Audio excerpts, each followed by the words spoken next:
I don't have a script written down. I have not gone through this in my head. I'm probably just gonna start and keep talking like I always do. So as some of you guys may know, May 31st at 6:15 p.m. my grandpa got hit by a police car. 4 days later, after hard fighting on June 3rd, I didn't look at the time. I don't remember what time it was. It was in the morning. But on June 3rd, my grandpa was finally put to rest. We let him go. He passed away peacefully, and he was surrounded by those that love him.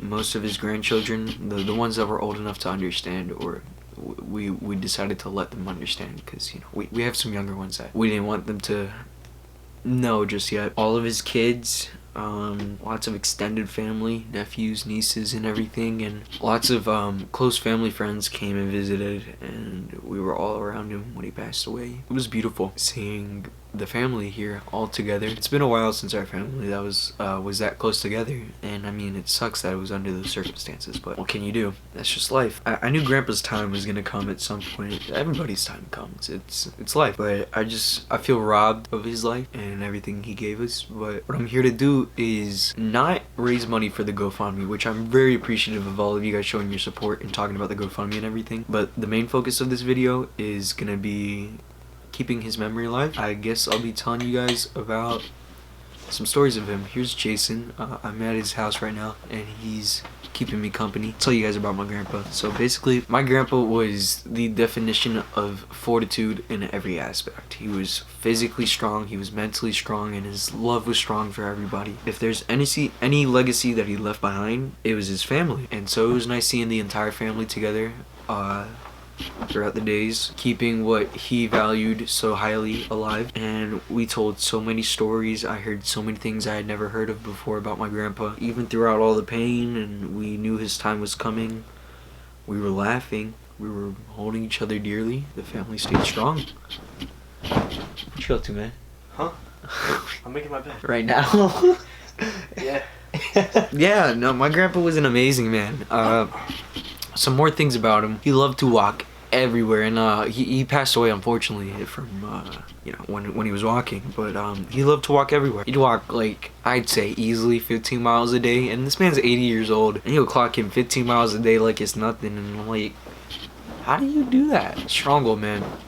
Healthy old man. He'd go to Walmart or something, or Chick-fil-A is how he would say Chick-fil-A, and he would bring me or my little cousins or some other family members some food. He was always out trying to do something for us. Yeah, I don't really think he spent much time on himself. He was just about his family. With my grandma passing away 30 years ago, maybe a little bit less. She passed away 26 years ago, actually. He used to call her his gordita, which means chubby in Spanish. He was like, gordita, why you gotta be so mean, gordita? Come here, let me love you, and everything. That's the stories that I hear, how they were together and everything. And apparently grandma was super tough. Really, like, rugged lady. She was like, I can do things myself, I don't need you. But, you know, they were in love and everything. Grandpa didn't really have much past that. He just spent time with us. He would babysit every single grandchild. He would take us to any toy store we wanted, bring us any food we wanted. He spoiled us, man. He was amazing. And I can still hear his voice whenever he makes me like some food, or whenever he made me some food. Abuelito, venga a comer. Little grandson, come eat. He would find out that I liked the food, and then he would feed me it until I hated it. He didn't know better. He just wanted me to eat what I was loving. And so all throughout 7th and most of 8th grade,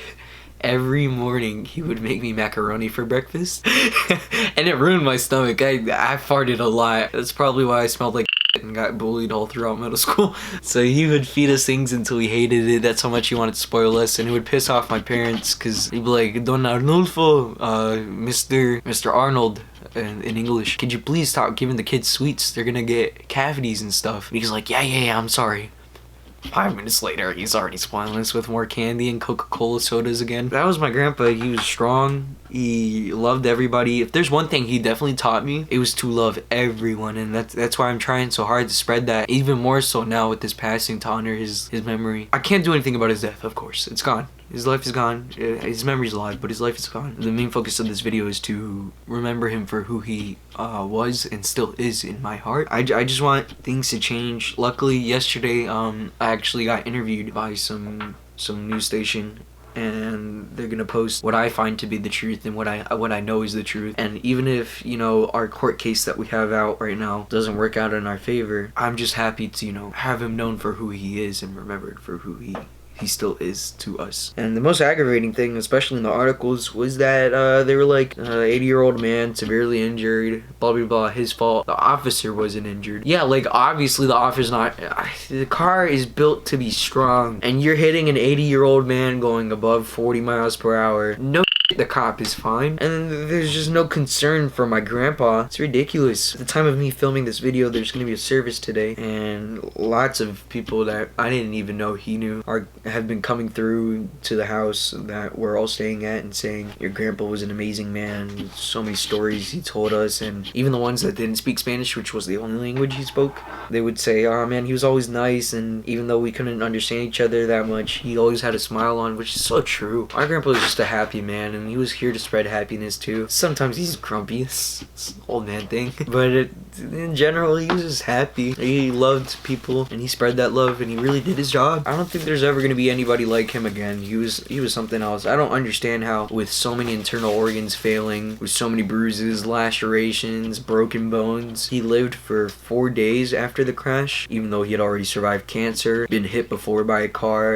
had hernias and everything. He was so strong. So we're all trying to stay strong too and keep his memory alive. And I hope this gave you guys an idea of who my grandpa was. Thank you for watching. Please leave nice little comments for me to read. I'll read all of them. I may not respond because it's a little hard. You guys comment a lot, and I'm sure there's going to be a decent amount of comments on this video, but I will definitely read all of them, and I am so thankful for all of you guys' continued support, whether it be just you sending your love, telling me that there will be justice, which is exactly what I want to hear, or donations to the GoFundMe. It's all really appreciated. You know, the GoFundMe is for travel fees, since we have so many people going to Colombia, so that we can, you know, bury him next to my grandma like he wanted to be. And then we have legal fees of keeping the case open and everything. So there's a lot going on. Funeral fees as well.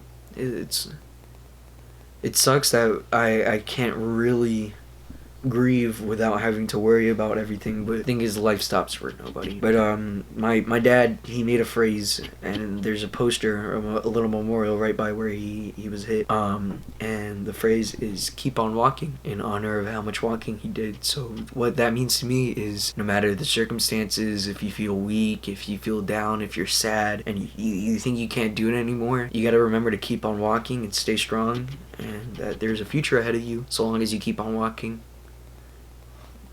That's all. Thank you.